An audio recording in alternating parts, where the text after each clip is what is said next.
साग्रजातं सहगना रघुनाथान्वितं तं सजीवं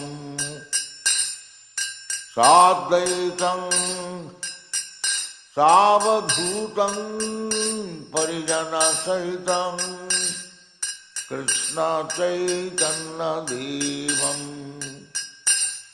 Shri Radha Krishna पादां सहगना Lalita Shri विशाखान्वितां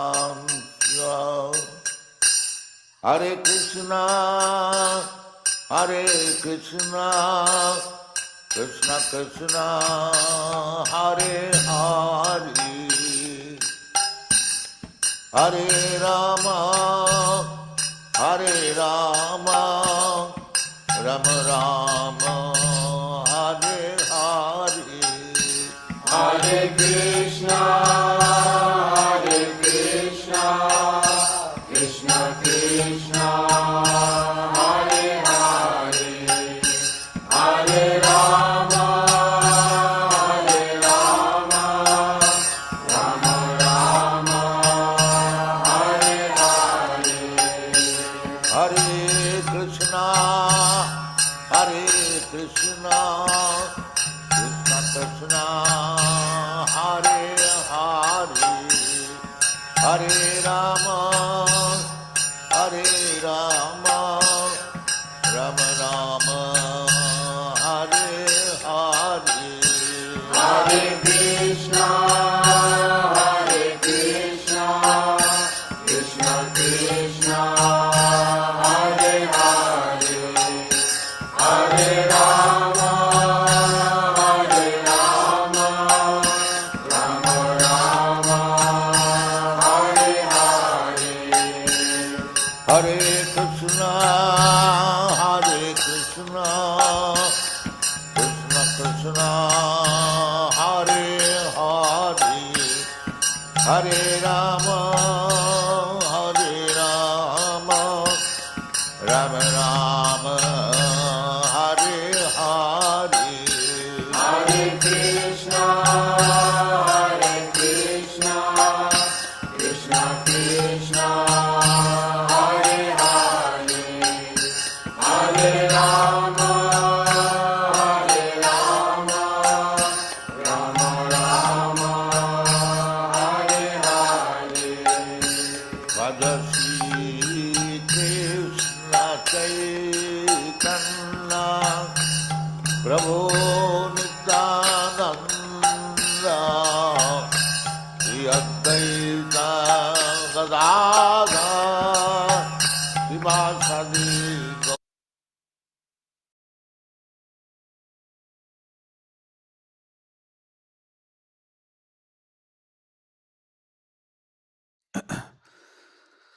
Hare Krishna, Krishna Krishna, Hare Hare, Hare Rama, Ram Ram, Hare Hare. I hope I'm audible to everyone. Thank you all for joining in for today's discussion on Bhagavad Gita. We are on the 10th chapter and we have discussed, if I'm correct, up to the 18th verse, and we are supposed to speak from 19th verse onwards. We'll begin our discussion shortly. Let's offer prayers together. Om Ajnanatimirandasya Jnananjana Shalakaya Chakshurun Militam Yena Tasmai Shri Gurave Namaha Shri Chaitanya Manobhishtam Stapitam Yena Bhutale Swayam Rupa Kadamayam Dadati Swapadantikam Vandeham Shri Guru Shri Juta Padakamalam Shri Gurun Vaishnavamscha Shri Rupam Sagrajatam Sahagana Raghunathan Vitam Tam Sajivam Sadvaitam Savadhutam Parijana Sahitam Shri Krishna Chaitanya Devam Shri Radha Krishna Padan Sahagana Lalita Shri Vishakhanvitamsha Nama Om Vishnupadaya Krishna Pristhaya Bhutale Srimati Bhakti Vedanta Swami Niti Namine Namaste Saraswate Devi Gauravani Pracharine Nirvishesh Shunyavadi Pashatai Deshatarine Namo Mahavadanyaya Krishna Prema Padayate Krishnaya Krishna Chaitanya Namane Gautase Namaha Vanchakalpatarubhyasya Kripa Sindhubhya cha Patitanam Pavanebhyo Vaishnavebhyo Namo Namaha He Krishna Karuna Sindhu Dinabandhu Jagatpate Gopesh Gopika Kanta Radha Kanta Namostute Tapta Kanchana Gaurangi Radhe Vrindavaneshwari Vrishabhanu Sute Devi Pranamami Hari Priya Jai Shri Krishna Chaitanya Prabhu Nityananda Shri Advait Gadadha Srivasadi Gaur Bhaktivinoda Hare Krishna Hare Krishna Krishna Krishna Hare Hare Hare Ram Hare Ram Ram Ram Hare Hare Hare Krishna. Just give me a quick second. Ooh, the mouse is not working. We'll just start in a second.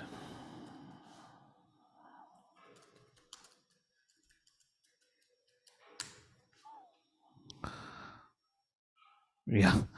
So, welcome once again. We are on the 10th chapter, titled as The Opulence of the Absolute, is also known as Vibhuti Yoga, wherein, as we discussed last time, Lord Shri Krishna began to speak. 10th chapter begin with Shri Bhagavan Uvacha. And Krishna said, Bhuya ev mahabhahu shrinu me paramam vachaha yatte aham priyamanaya vakshyami hitakamaya. I am your well-wisher, therefore I am speaking to you paramam vacha, the supreme, even greater knowledge of as compared to what I have spoken so far. Arjuna, hear from me. Again, Bhuya eva mahabhahu yatteham priyamanaya. Why am I telling you? Because you are very dear to me. I'd like to draw your attention to 7th chapter. If you go back on 7th chapter, I believe it is 7th chapter. Yeah, the second chapter, 7th chapter, second verse. Please go to 7th chapter, verse number 2. Jnanam teham savijnanam idam vaksham yasheshatah yagyatvaneha bhuyanyach gyatavyam avashishyate. Here Lord Shri Krishna says, I shall now declare unto you in full this knowledge, both phenomenal and numinous. So why am I drawing attention to this verse here? The middle 6th chapter from the 7th and the 12th chapter is particularly what Krishna wants to tell us.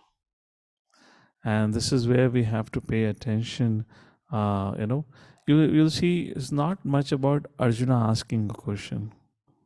At least Arjuna is not asking something which leads to another philosophical discussion, as we saw in the first section or the first six chapters, and as we're going to see from the 13th chapter onwards, the third and the final section of Bhagavad Gita.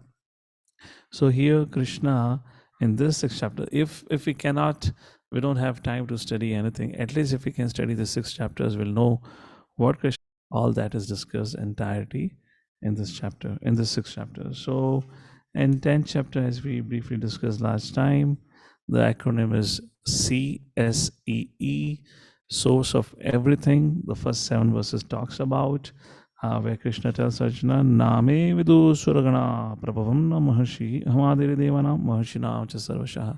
Nobody knows me, not the devtas, not the sages. Why? I am the cause of everyone.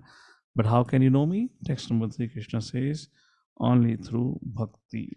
Only through bhakti I can be understand. Or he who knows me as unborn, as a beginningless, Supreme Lord of all.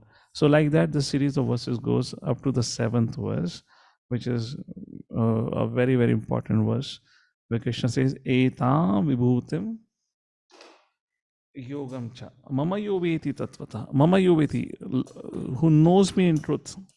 What Krishna is describing about him, who knows my opulences, vibhuti, who knows my vibhutis, which means, yeah, opulence you can call it, vibhutim yogam, like this.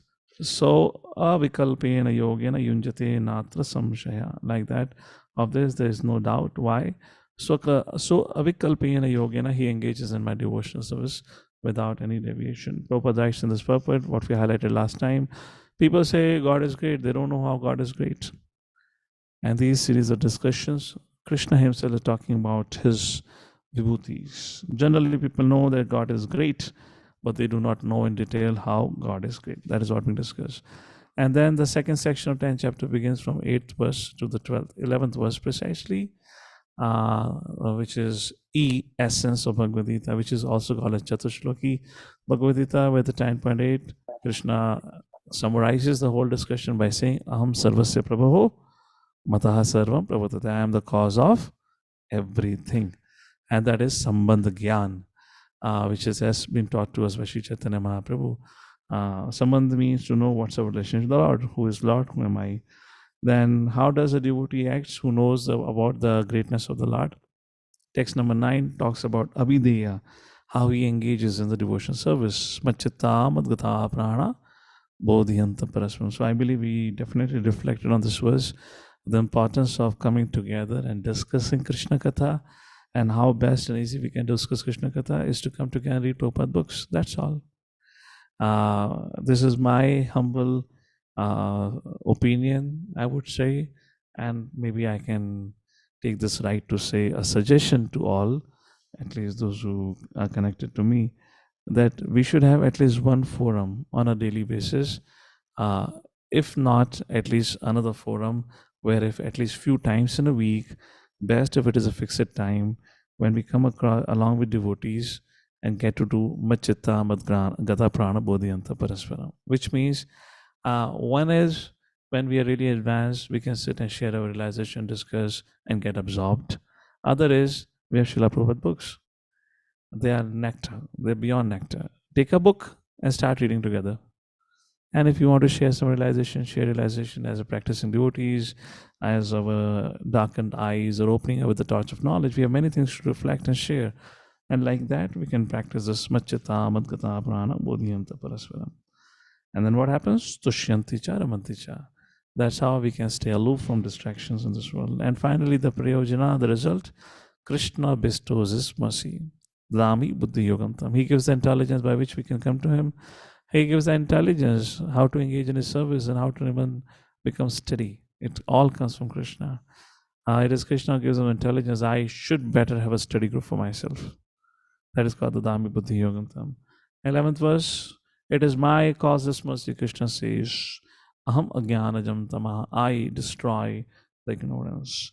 Just like Sukdev Goswami was speaking to Parikshit Maharaj, 6th canto, 1st chapter, Kechit kevalaya bhaktya vasudeva parayana, agam dhunvanti kasneya niharam eva bhaskaraha. fantastic verse. In essence, Sukdev Goswami draws an analogy and he says how bhakti, just like Krishna says, Tesham ivanukampata aham ajnanajam tamaha, I destroy the ignorance. How does it happen? People may ask, Niharam iva bhaskara. Just like when the sun rises, the mist disappears on its own. Similarly, our endeavor, our focus in life is not to get free from anarthas. Our focus in life should not be, I want to become a pure devotee. I want to become Krishna's devotee. The focus is, let me become Krishna conscious. And to that degree, to the degree we become Krishna conscious, to the degree Niharam iva bhaskara, to the degree Nashami atma bhavasto jnana deepena bhasvata. That's the point happens. And 12th verse onwards up to the 42nd verse of this chapter is the last section. Source of everything, E, essence, E. Last E is everywhere, how Krishna is present everywhere. And 12 to verse 17, which we have already discussed, very, very important section, just key highlights. Arjuna acknowledges, Arjuna declares Krishna is the Supreme Personality Godhead. Krishna says, oh, you are my dear friend. How should I believe you? Arjuna says, well, not only me, Narada, Vyasa, Sito, Devala, all of them agree with the Supreme Personality Godhead.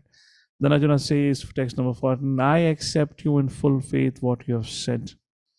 Nobody can understand you personally except for you yourself. Text number 15, you alone know yourself by your internal potency. You are the God of gods. Bhuta bhavana bhutesha deva deva jagatpate. And text number 16, Arjuna says, my dear Lord, please, I would like to know about you. Explain more about your vibhutis. And Krishna says, hey, I just told you, Aham sarvasya prabhu matasam vartate. What else you want to know? I've already told you I'm the cause of everything. No, my dear Lord, I know you're everything, but I would like to know you. You are the proprietor of Yogamaya. You are the topmost yogi. Yogi means who is the proprietor of Yogamaya Shakti. You being the proprietor of Yogamaya Shakti, how do you manifest yourself in this creation? In what ways? So that I can see you, experience you at all times and situations. Like this, Arjuna request to Krishna.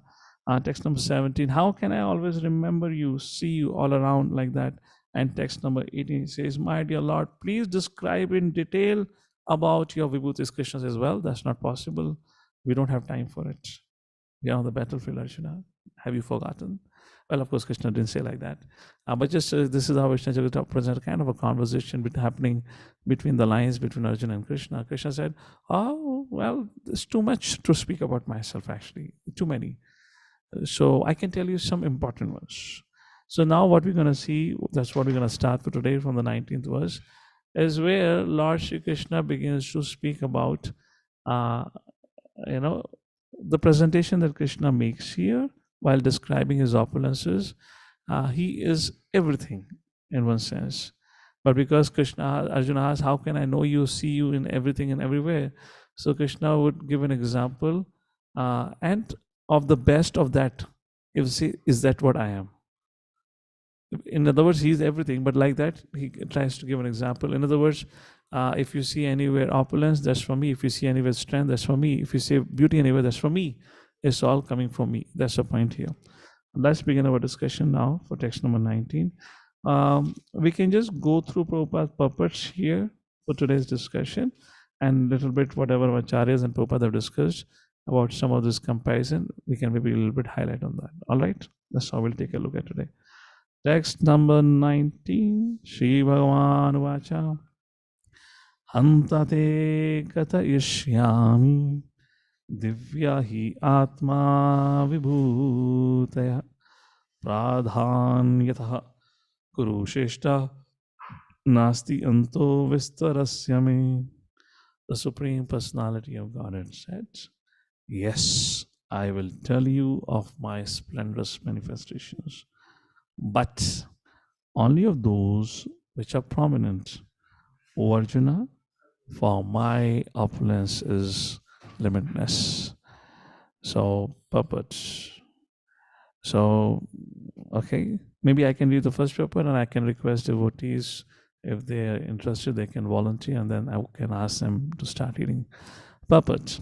It is not possible to comprehend the greatness of Krishna and his opulences. The senses of the individual soul are limited and do not permit him to understand the totality of Krishna's affairs. Still, the devotees try to understand Krishna, but not on the principle that they will be able to understand Krishna fully at any specific time or any state of life. Rather, the very topics of Krishna are so relishable. Just 1 second.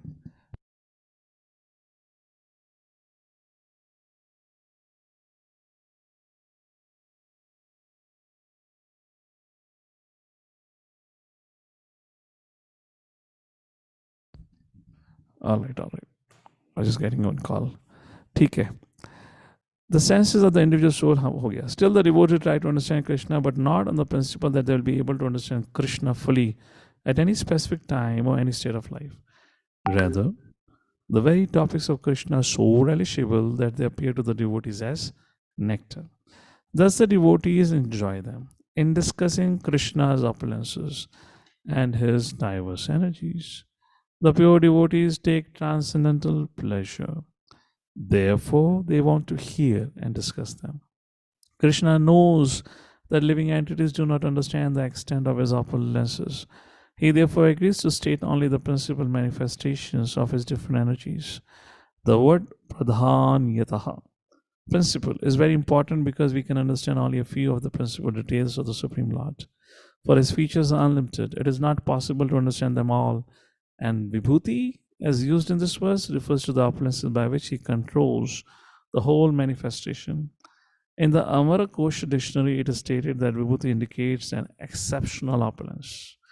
The impersonalist apprentice cannot understand the exceptional opulence of the Supreme Lord nor the manifestations of his divine energies. Both in the material world and the spiritual world, his energies are distributed in every variety of manifestation. Now, Krishna is describing what can be directly perceived by the common man. Thus, part of his variegated energy is described in this way. Hare Krishna. Krishna says, Pradhan yatah Purushreshta. I'll tell you Pradhan, about my Pradhan Vibhuti. Text number 20. Amatma Gudakesha Sarva Bhutashastitaha Ahamadischa Madhyam Cha Bhutanamanta Evacha. I am the super soul, Ahamatma, seated in the heart. Arjuna is being addressed as Gudakesh, conqueror of sleep. Seated in the heart, Sarva Bhutashaya Stitaha, seated in the heart of all living entities. Aham Adhis cha Madhyam cha. I am Adi, the beginning, Madhyam, the middle, Bhutanam, Anta Evacha, and the end of all living beings.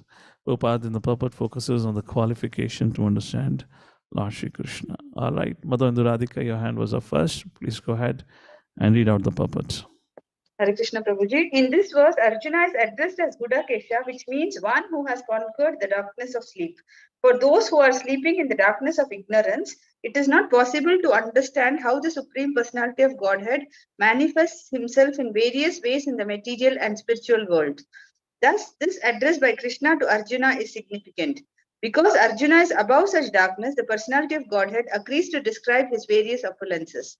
Krishna first informs Arjuna that he is the soul of the entire cosmic manifestation by dint of his primary expansion. Before the material creation, the Supreme Lord, by his plenary expansion, accepts the Purusha incarnation, and from him everything begins.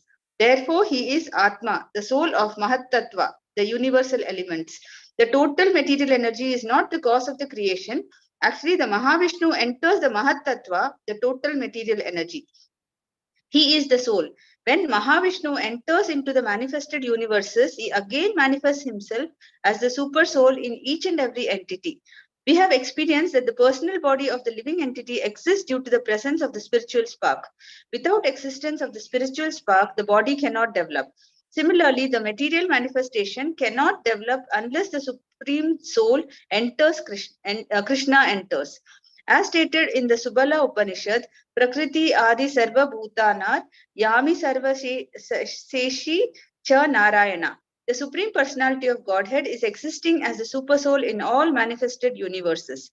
The three Purusha avatars are described in the Srimad Bhagavatam. They are also described in the Tantra, Vishnostu Trini Rupani, Purushakhyani Atho Viduhu.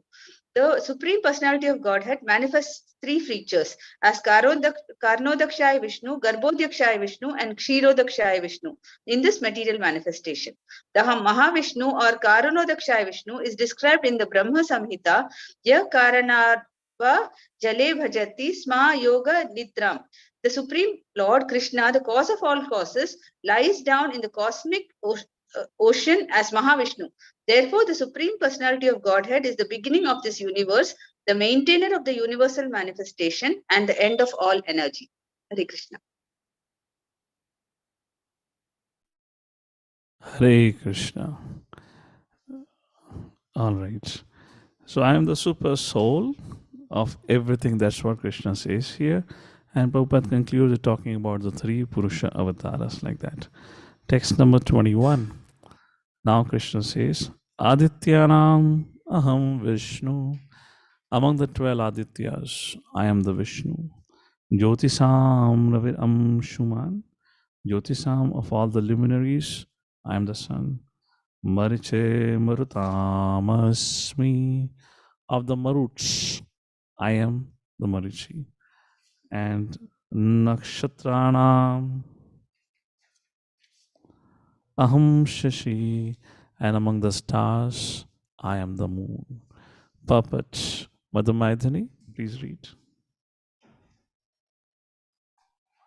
Hare Krishna Prabhu, Dhanavad Pranam. There are 12 Adityas, of which Krishna is the principal. Among all the luminaries shining in the sky, the sun is the chief. And in the Brahma Samhita, the sun is accepted as the glowing eye of the Supreme Lord. There are 50 varieties of wind blowing in space, and of these winds, the controlling deity, Marichi, represents Krishna. Among the stars, the moon is the most prominent at night, and thus the moon represents Krishna. It appears from this verse that the moon is one of the stars. Therefore, the stars that twinkle in the sky also reflect the light of the sun. The theory that there are many suns within the universe is not accepted by Vedic literature. The sun is one, and as by the reflection of the sun the moon illuminates, so also do the stars. Since Bhagavad Gita indicates here that the moon is one of the stars, the twinkling stars are not suns but are similar to the moon. Hare Krishna. Srila Vaishnava Chakravarti Thakur writes, the sun is given 12 names according to its position in the 12 zodiac signs throughout the years. And his 12 names are Dhatra, Aryaman, Mitra, Varuna, Indra, Vivaswat, Pushan, Parjanya, Amsha, Bhaga, Twastra, and Vishnu. Therefore, Krishna says, Aham Adityanam Aham Vishnu. So Krishna says, this is my vibhuti. Among all lights, those things which reveal I am the sun with a multitude of rays like that. Text number 22. Vedanam Samavedosmi. Among the Vedas, I am the Samveda. Devanamasmi Vasvaha.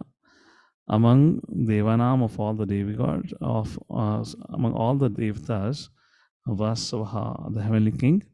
Who am I? Indriyanam Manaschasmi. I am the Indra. Bhutanam Asmi Chetana. Bhutanam Asmi Chetana. Among all the living entities, I am the living force. Just 1 second. Of the translation of the Vedas, I am the Samveda. Of the demigods, I am Indra. Oh, yeah. Devanam Asmi Vasavaha Indriyanam. Sorry. Devanam Asmi Vasavaha, that is Indra. My mistake. Indriyanam Manaschasmi. Among the Indriyas, among the senses, I am the mind, because the mind controls the senses. Like that, Krishna says. Puppet, there are few lines only, I can read it. The difference between matter and spirit is that matter has no consciousness like the living entity. Therefore, this consciousness is supreme and eternal. Consciousness cannot be produced by a combination of matter. Just looking at the commentary of Baldev Vidyabhushan, why Krishna says, among all the Vedas, I am Samaveda. Baldev Vidyabhushan writes, among Vedas, I am Samaveda, because it is outstanding for its sweet songs. Indriyana Manaschasmi, why among all the Indriyas I am the mind?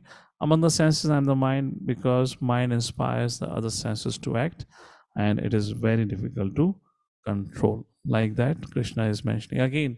Particular aspect in that the greatest Krishna is saying I, like that. This is because of my vibhuti opulence. So I mean, if you draw a practical application or any lesson from it, or whatever we see as great is nothing but it actually should remind us of Krishna. That's the point here. Text number 23. Rudranam Shankaraschasmi Vitesho Yaksha Rakshasham Vasunam Pavakaschasmi Meru Sikarinamaham.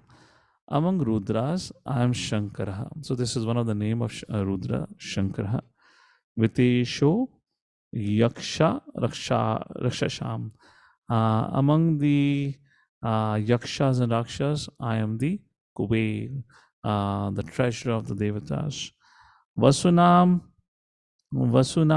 Pavakaha Jasmi. And of the Vasus, I am fire, Agni. And of mountains, Meruhu Sikharinam Aham. And of the mountains, I am Mount Meru. If Lord Shri Krishna would have to be speaking to any one of us in the 21st centuries, then Krishna might say, if he has to, because this is an analogy. He's given an example because Arjuna is known, very familiar with all these personalities. So if he would have been speaking in Kali Yuga, he might have said, among the politicians, I am Narendra Modi. Among all the IT professionals, I am Elon Musk, or maybe Steve Jobs. Among all the businessmen, I am, what is the name of the guy? Amazon guy? Jeff Bezos. And among I am the rascals. I leave it on to you to decide. So the reason I brought about this point, this is Krishna speaking to Arjuna, where Arjuna knows about all these personalities. So Krishna, the point, the underlying current over here of discussion is that any greatness that you see in this creation is nothing but it should remind you of my vibhuti. It is I. And therefore Krishna says, I'm just going to speak out some of the prominent things like that is mentioned here. Papat. So sorry I missed the name, but Mahesh Prabhu. It's good if you guys write your initiative names, so my Kaliga memory would have good remembrance then. I can take a credit to remember your name then. All right, read the puppet, please. There are 11 Rudras, of whom Shankara, Lord Shiva, is predominant. He is the incarnation of the Supreme Lord, in charge of the mode of ignorance in the universe. The leader of the Yakshas and Rakshasas is Kuvera, the master treasurer of the demigods, and he is the representation of the Supreme Lord. Meru is a mountain famed for its rich natural resources. Baldev Vidyabhushan writes, quoting the 3rd canto, 12th chapter, verse number 12, among the Rudras, I am Shankara. So Lord Brahma, while speaking, he says, my dear Rudra, Rudra means 11, and Rudra, because 11 means they have 11 forms. So you have 11 other names. What are the names? Manu, Mahinasa, Mahan, Shiva, Rathaduja, Ugrareta, Bhava, Kal, Vamadeva, and Dhritravrata. Like that. Shankara. So among the Rudras, Shiva and Shankara, that's how is called as Shankara. Let's mention text number 24. Purodasam cha mukhyam mam. Purodasam means of all the priests. Who am I? Brahaspati. Vidhipata Brahaspatim. Senaninam aham skanda. Among all the commanders, I am Kartikeya. Sarasam asmi sagara. Asmi means water. I am the ocean. Of priests, O Arjuna, know me to be the chief Brahaspati. Of generals, I am Kartikeya, and of bodies of water, I am the ocean. Puppet. Where is our zoom? Okay, Mother Anthony, have you read? Not sure. Please go ahead and read out. Hare Krishna Prabhu, Danda Pranam. Done. Indra is the chief demigod of the heavenly planets and is known as the king of the heavens. The planet on which he reigns is called Indralok. Brihaspati is Indra's priest, and since Indra is the chief of all the kings, Brihaspati is the chief of all priests. And as Indra is the chief of all kings, similarly Skanda or Kartikeya, the son of Parvati and Lord Shiva, is the chief of all military commanders and of all bodies of water, the ocean is the greatest. These representations of Krishna only give hints of his greatness. Yes, text number 25. Mahashinam Bhragur Aham. Of all the sages, Mahashis, I am Bhragumuni. You all are very well familiar of great sage Bhrigu. Prabhupada narrates the story of Bhrigu being selected to go and test out who is the best among the three Trinity, Brahma, Vishnu, Mahesh. Giram asmi ekam aksharam. Gira means vibrations. Aksharam. Om. Yagnana Japa Yagnosmi. Of all the sacrifices, I am Japa. Srila Prabhupada is why that is best. One of the reasons is it does not involve any animal sacrifice.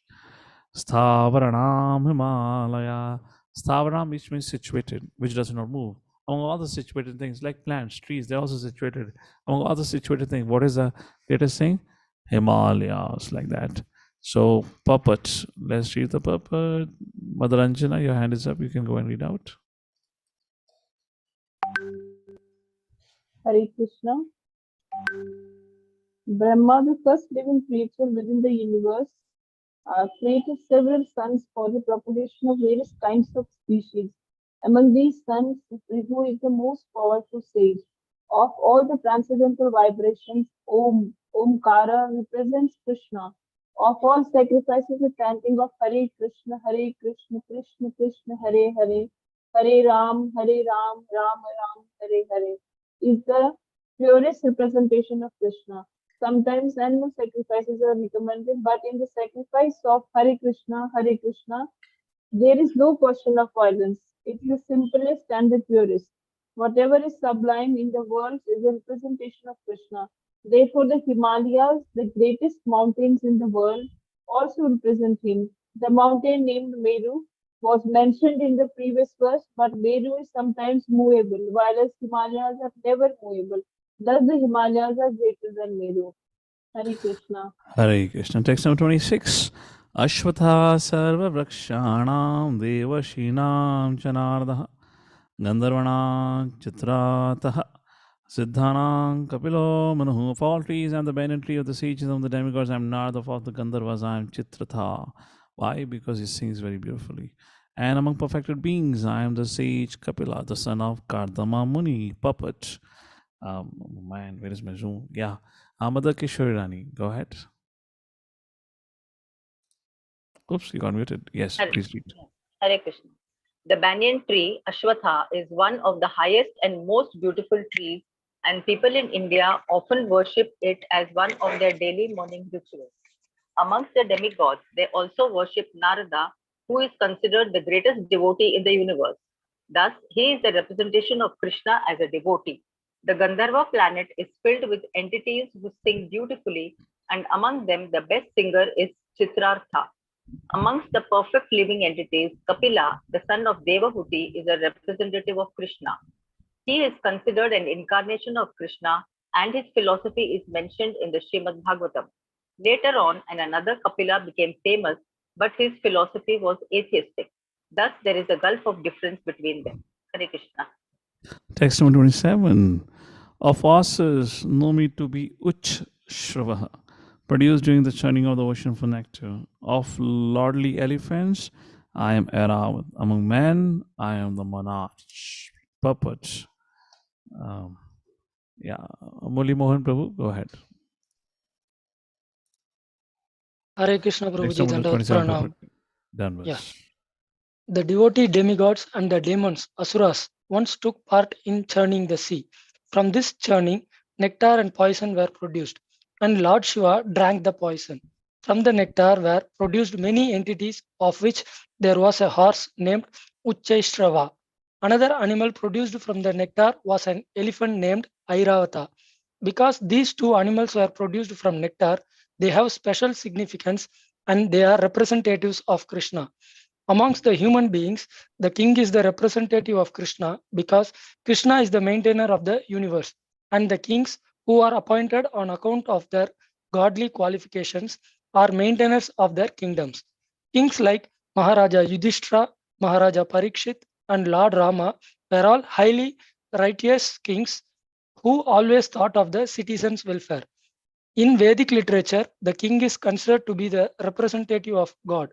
In this age, however, with the corruption of principles of religion, monarchy decayed and is now finally abolished. It is to be understood that in the past, however, people were more happy under righteous kings. Hare Krishna. Text number 28. Ayudhanam aham vajram dhenu namasmi kamaduk prajnaschasmi kandarpaha sarpanamasmi vasukihi. Of weapons I am the thunderbolt, among cows I am the surabhi. She also appeared from the churning pastime. Of causes for procreation I am Kandarp, the god of love, and of the serpents, the one-headed Vasuki, Mother Vasana Kishori. Please read the puppet. Hare Krishna, Prabhu Pranam. The thunderbolt, indeed a mighty weapon, represents Krishna's power. In Krishna Loka, in the spiritual sky, there are cows which can be milked at any time, and they give as much milk as one likes. Of course, such cows do not exist in the material world, but there is a mention of them in Krishna Loka. The Lord keeps many such cows, which called Surabhi. It is stated that the Lord is engaged in herding the Surabhi cow. Kandarpa is the sex desire for the presenting good sons. Therefore, Kandarpa is the representation of Krishna. Sometimes sex is engaged in only for sense gratification. Such sex does not represent Krishna, but sex for the generation of good children is called Kandarpa and represents Krishna. Anantachasmi nagana varuno yad samaham pitranam aryamachasmi yamaha samyamatamaham. Of the many who did Nagas I am Ananta, among the Quetas I am the demigod Varuna. Of departed ancestors I am Aryama, and among the dispensers of law I am Yama, the lord of death. Mother Shri Lakshmi, go ahead.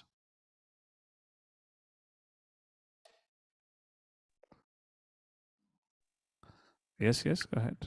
Among the many hooded Naga serpents, Ananta is the greatest, as is the demigod Varuna among the aquatics. They both represent Krishna. There is also a planet of Pitas, ancestors, presided over by Aryama, who represents Krishna. There are many living entities who gives punishment to the miscreants, and among them Yama is the chief. Yama is situated in a planet near this earthly planet. After death, those who are very sinful are taken there, and Yama arranges different kinds of punishments for them.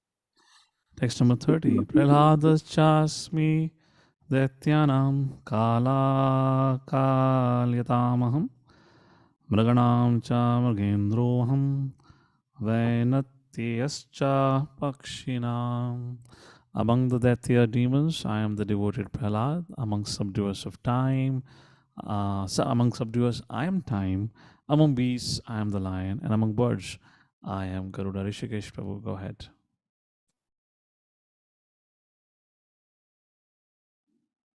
Please start reading. Yes. Diti and Aditi are two sisters. The sons of Aditi are called Adityas, and the sons of Diti are called Daityas.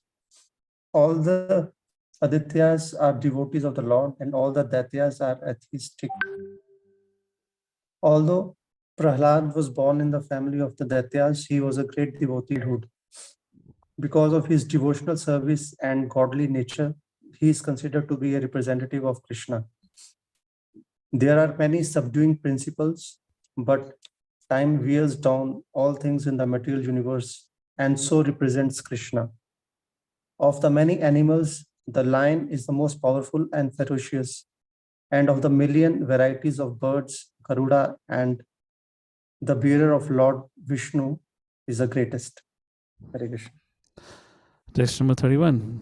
Pavanaha pavatamasmi Rama Shastra Mritamaham Jasanamakaraschasmi Chasmi Srota Samasmi Janavi.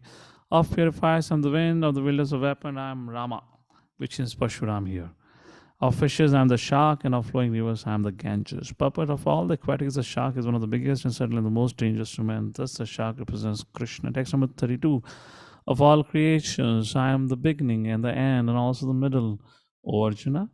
Of all sciences, I am the spiritual science of the self, and among logicians, I am the conclusive truth. Mother Chintamani, please read the purport to text number 32. Yes. Hare Krishna, Prabhuji. Hare Krishna. Vandana. Among the created manifestations, the first is the creation of the total material elements. As explained before, the cosmic manifestation is created and conducted by Mahavishnu, Garbhodakashayi Vishnu, and Kshirodakashayi Vishnu, and then again it is annihilated by Lord Shiva. Brahma is a secondary creator. All these agents of creation, maintenance, and annihilation are incarnations of the material qualities of the Supreme Lord. Therefore, he is the beginning, the middle, and the end of all creation.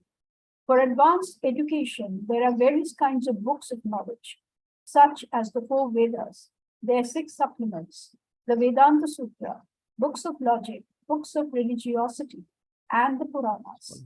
So altogether, there are 14 divisions of books of education. Of these, the book which presents Adhyatma Vidya, spiritual knowledge, in particular, the Vedanta Sutra, it represents Krishna. Among logicians, there are different kinds of argument. Supporting one's argument with evidence that also supports the opposing side is called Jalpa. Merely trying to defeat one's opponent is called Vitanda, but the actual conclusion is called Vada. This conclusive truth is a representation of Krishna. Text number 33, we'll go with the translations. Of letter, I am the letter A. Among compound words, I am the dual compound. I am also inexhaustible time, and of creators, I am Brahma. Naveen Prabhu, read the puppet. Hare Krishna, Prabhu, Dandapana. Akara, the first letter of the Sanskrit alphabet, is the beginning of Vedic literature. Without Akara, nothing can be sounded. Therefore, it is the beginning of sound. In Sanskrit, there are also many compound words, of which the dual words like Rama Krishna is called Dvandava. In this compound, the word Rama and Krishna have the same form, and therefore the compound is called dual. Among all kinds of killers, time is the ultimate because time kills everything. Time is the representative of Krishna because in due course of time, there will be great fire and everything will be annihilated. Among the living entities who are creators, Brahma, who has 4 heads, is the chief. Therefore, he is a representative of Supreme Lord Krishna. Text number 34. Mrityu sarva haraschaham udbhavascha bhavishyatam kirtihi shrivakcha narinam smritir medadhriti kshama. I am the all-devouring death. I am the generating principle of all that is yet to be. Among women, I am fame, fortune, fine speech, memory, intelligence, steadfastness, and patience. Mother Leela Nandini, please read the puppet. Hare Krishna, Pranam. As soon as a man is born, he dies at every moment. Thus, death is devouring every living entity at every moment, but the last stroke is called death itself, and that death is Krishna. As for future development, all living entities undergo 6 basic changes. They are born, they grow, they remain for some time, they reproduce, they dwindle, and finally they vanish. Of these changes, the first is deliverance from the womb, and that is Krishna. The first generation is the beginning of all future activities. The 7 opulences listed, fame, fortune, fine speech, memory, intelligence, steadfastness, and patience, are considered feminine. If a person possesses all of them or some of them, he becomes glorious. If a man is famous as a righteous man, that makes him glorious. Sanskrit is a perfect language and is therefore very glorious. If after studying one can remember a subject matter, he is gifted with a good memory or smriti, and the ability not only to read many books on different subject matters, but to understand them and apply them when necessary is intelligence, medha, another opulence. The ability to overcome unsteadiness is called firmness or steadfastness, that is dhriti. And when one is fully qualified, yet is humble and gentle, and when one is able to keep his balance both in sorrow and in ecstasy of joy, he has the opulence called patience, that is Shama. Hare Krishna. Text number 35. Of the hymns in the Samved, I am Brihat Sam, and of poetry, I am the Gayatri. Of months, I am Margashish, November, December. And of seasons, I am flower bearing spring. Puppet, Rakesh Prabhu, go ahead. Hare Krishna, Vandana. It has already been explained by the Lord that almost all the Vedas is the Samaveda. The Samaveda is rich with beautiful songs made by the various demigods. One of these songs is the Bhat Sama, which has an acoustic melody and is sung at midnight. In Sanskrit, there are definite rules that regulate poetry. Rhyme and meter are not written whimsically. And in such modern poetry, among us the regulated poetry, the Gayatri Mantra, which is chanted by the duly qualified Brahmanas, is the most prominent. The Gayatri Mantra is mentioned in the Srimad Bhagavatam because the Gayatri Mantra is especially meant for God realization. It represents the Supreme Lord. This mantra is meant for spiritually advanced people. And when one attains success in chanting it, he can enter into the transcendental position of the Lord. One must first acquire the qualities of the perfectly situated person, the qualities of goodness according to the laws of material nature. In order to chant the Gayatri Mantra, the Gayatri Mantra is very important in Vedic civilization and is considered to be the sound incarnation of Brahma. Brahma is its incarnate and is passed down from him in disciplinic succession. The month of November, December is considered the best of all the months because in India, grains are collected from the fields at this time and the people become very happy. Of course, spring is season are universally liked because it is neither too hot nor too cold and the flowers and trees blossom and flourish. In spring, there are also many ceremonies commemorating Krishna's pastimes. Therefore, this is considered to be the most joyful of all seasons and it is representative of the Supreme Lord Krishna. Hare Krishna. So, like this, Lord Shri Krishna's opulences, the discussion goes on. Let's take a look at the concluding verses now. 36. I am the gambling of cheats, and of the splendid, I am the splendor. I am victory. I am adventure, and I am the strength of the strong. Puppets. There are many kinds of cheaters all over the universe. Of all cheating processes, gambling stands supreme and therefore represents Krishna. As a supreme, Krishna can be more deceitful than any mere man. If Krishna chooses to deceive a person, no one can surpass him in his deceit. His greatness is not simply one sided, it is all sided. So, among the rogues, Krishna is the greatest rogue. That's what Prabhupada mentioned. No? It's in all sides like that.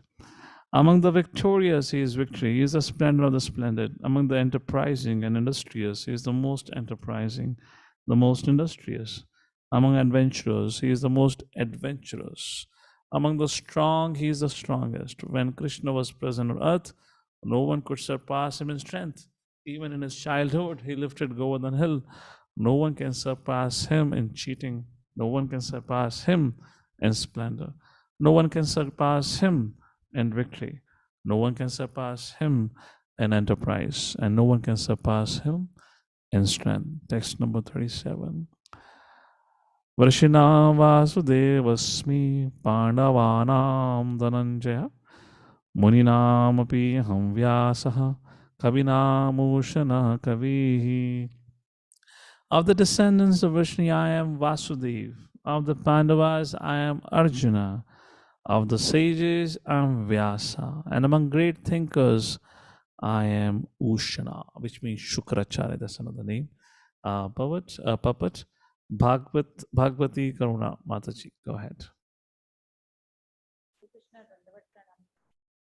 Krishna is the original Supreme Personality of Godhead and Baladeva is Krishna's immediate expansion. Both Lord Krishna and Baladev appeared as sons of Vasudeva, so both of them may be called Vasudeva. From another point of view, because Krishna never leaves Vrindavana, all the forms of Krishna that appear elsewhere are his expansions. Vasudeva is Krishna's immediate expansion, so Vasudeva is not different from Krishna. It is to be understood that the Vasudeva referred to in this verse of Bhagavad Gita is Baladeva or Balaram, because he is the original source of all incarnations and thus he is the source of Vasudeva.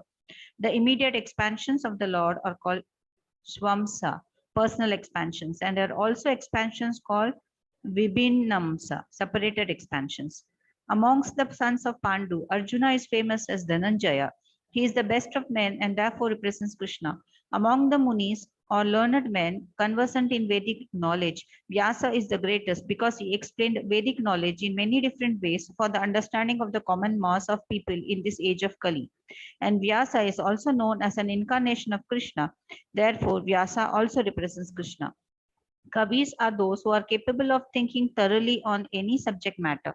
Amongst the Kavis, Usana Sukracharya was the spiritual master of the demons. He was an extremely intelligent and far-seeing politician. Thus, Sukracharya is another representative of the opulence of Krishna. Hare Krishna. Text number 38. Translation. Among all means of suppressing lawlessness, I am punishment. And of those who seek victory, I am morality. Of secret things, I am silence. And of the wise, I am the wisdom. Puppet. Shashwat Prabhu, please go ahead. Hare Krishna, Prabhu. Purport. There are many suppressing agents, of which the most important are those that cut down miscreants. When miscreants are punished, the agency of chastisement represents Krishna. Among those who are trying to be victorious in some field of activity, the most victorious element is morality.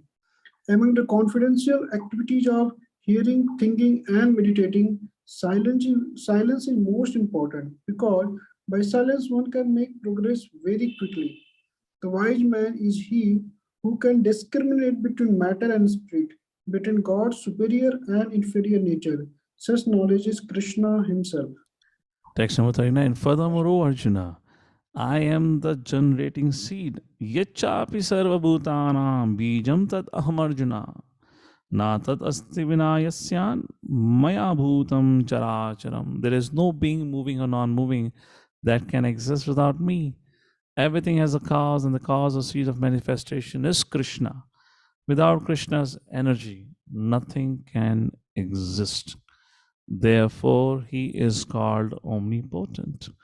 Without his potency, neither the movable nor the immovable can exist.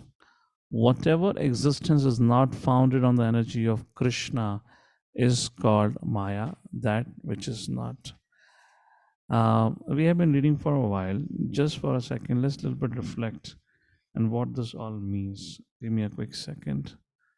Let me just mark my section. Once again, the purport. Everything has a cause, and that cause or seed of manifestation is Krishna. Without Krishna's energy, nothing can exist. Therefore, he is called omnipotent. Let me ask all of you here. Would anyone like to explain this point? How Krishna is the cause of everything? How he is a seed of manifestation? In fact, Prabhupada goes, without Krishna's energy, nothing can exist. Any quick thoughts? This is one of the concluding verses in this series of verses. When now Krishna says, I am the cause of everything. Yes, Rakesh, one or two lines answers. Go ahead. Sorry, Prabhu, I have raised it for reading. No problem. Madhav Kripa Prabhu, go ahead. Prabhuji, everything emanates from him and everything is coming from him only, right? So whatever happens, he would be the cause for everything. I mean, we are also like part and parcels, and so is the Prakriti which is originating from him. I'm understanding what is it correctly. Okay. Go more realistic. Correct. Which is correct. It sounds more a philosophical answer, which is correct. No doubt about it. Okay. Sanata Rishi Prabhu, go ahead. Oh, unmute. Yeah. Hare Krishna, so, like Krishna is saying that I am cause for everything. So I'm just, so if some negative things goes in our life, some issues comes in our life. So how to take that?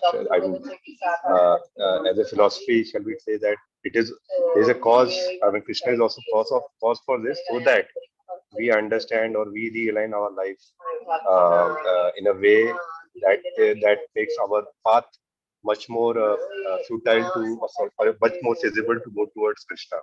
So, like, I mean, good things always we can say is a cause, but if there's Okay. negative things happening in our life, so how to take that? I mean, can we say that Krishna is the cause, so that for a long term our life can be planned, so that we can go back? Okay. We'll come back to your question here. That's the first question. Yeah, thank you for that input. Anyone else? Anyone else? We have been reading about all this, opulences, and now Krishna concludes, Yachapi sarva bhutanam bijam tad aham Arjuna. I am the seed for everyone and everything. Maya bhutam characharam. Of moving or non-moving, there is no existence without me. Yes, who is speaking? Any quick I want to comment? say, Shashwat Prabhu. Prabhu, Reflection. yes, Prabhu, in 7th chapter I read, like Prabhupada is saying, how Krishna is cause of all causes. There we see two things, material manifestation and the spiritual spark. Material manifestation is the separated energy of Krishna, and spiritual like existence, like the Jivatma, it is spiritual energy of Lord. Thus, Krishna is the, like, we all are the energy of Krishna. Okay, good. So you quoted 7.4 and 7.5 verses. Yes. I want something more realistic. I'm looking something for more. I'm quoting a little philosophy here. How Classify your question. see, in other words, what I'm trying to kind of come to, without him, there is no meaning to our existence. Now think on this direction. Without him, there is no meaning to our existence, even at this point of time. Even if you say you have eaten full plate, you have enough oxygen, because some hospital will supply you enough oxygen. Let's say a man provides you oxygen. Let's say it's not being provided by nature. Let's say the farmer provides you food. And let's say Bisleri provides you unlimited amount of water. Even if that is abundance, because we say life is sustained by these three things. Even let's say you have these three things provided by the man in abundance. Now prove me how your sustenance depends, or how your existence depends on Krishna. Is that making sense now? Now you prove me how. Okay, Mother Shri Lakshmi, go ahead. Prabhu, in one of the classes for the kids I was reading, like I am the clay and I'm the thought behind the potter who makes the pot using the clay. So I think it is the thought of the person who is trying to help us in the emergency. That is also Krishna. Okay, thank you so much. We are just adding some verses to 10th chapter, adding to his vibhutis by all these wonderful inputs. Okay, good. Mother Maidhini and then Vaikuntapati Prabhu. Yes, Mother Maidhini, go ahead. Hare Krishna Prabhuji, Dhanva Pranam. Prabhu, even if we have anything, our constitutional position is that of being servant of Krishna. Okay, we are servants of Krishna. Good. Without serving him, we would be incomplete. Okay, good. Okay, Vaikuntapati Prabhu. Yeah, everything may be provided by, like you said, the farmer may provide the food, the hospital may provide the oxygen, everything may be provided, but the entire body system has to work, no? The body system to work also, it depends upon Krishna. How? So because he says, even before he has said, the digestion, what takes place inside, even I am the fire inside. Yes. Correct. So, everything, and he says, okay, good. That, like that, everything is there. Sorry, but you couldn't hear the last thing. What is that? Of all the senses, I am the mind, he says that. So the senses can work only if the mind is active, or rather, mind is the boss of all the senses. So just put it like that. And this boss have caused us so much havoc right now. Okay, very good. So Hare Krishna, Prabhuji, yes. you can say Krishna is the consciousness in our body. Without that, nobody can exist. Okay. So and the energy from the sun. Okay, good. Please, all of you, flip through your Bhagavad Gita and go to 13th chapter, verse number 23.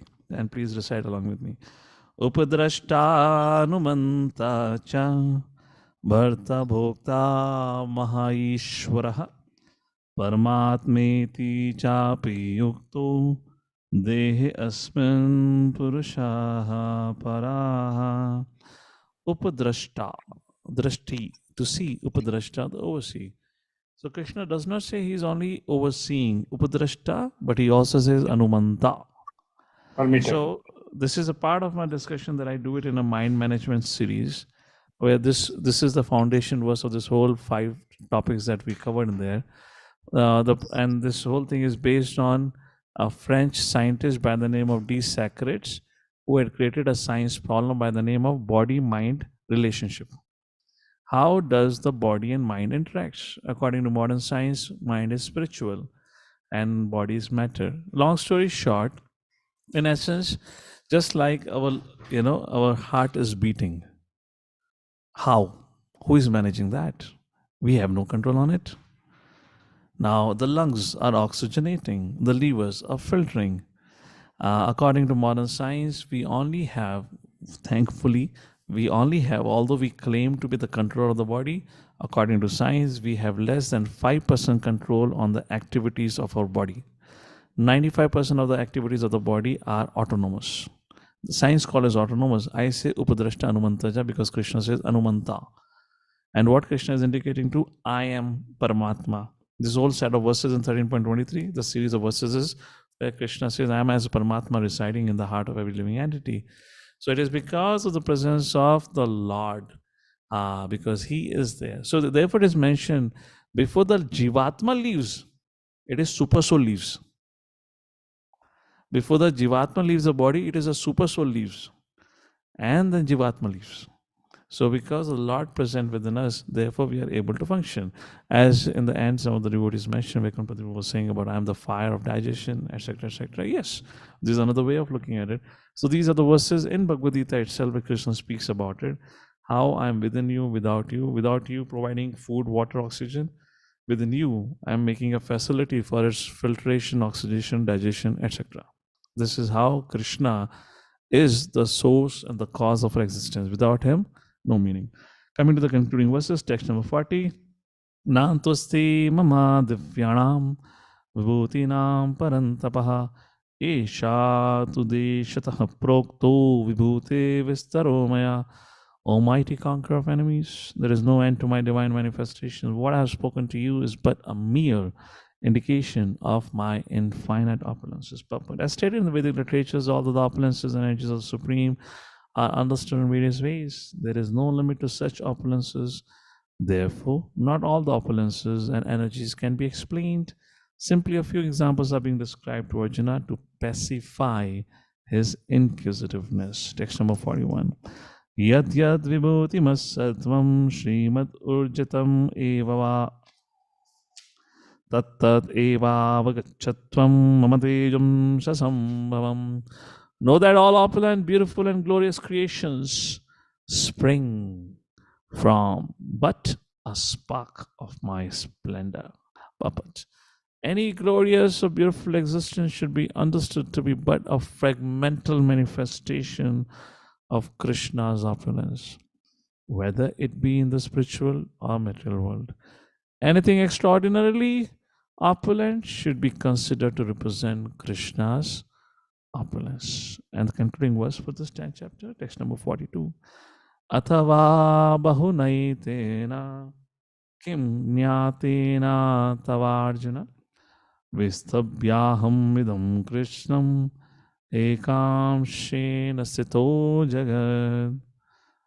But what need is there, Arjuna, for all these detailed knowledge? With a single fragment of myself, I pervade and support this entire universe. Purport. Mother Induradika, please read the last purport of this chapter. Hare Krishna Prabhuji.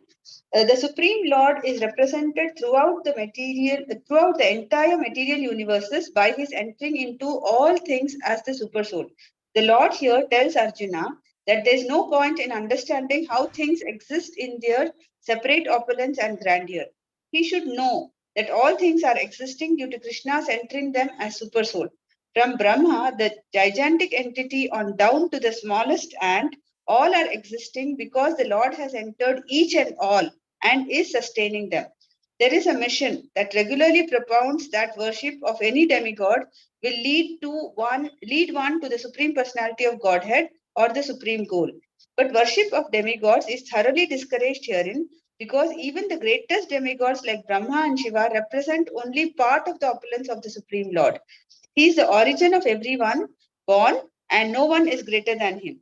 He is Asamardhva, which means that no one is superior to him and no one is equal to him.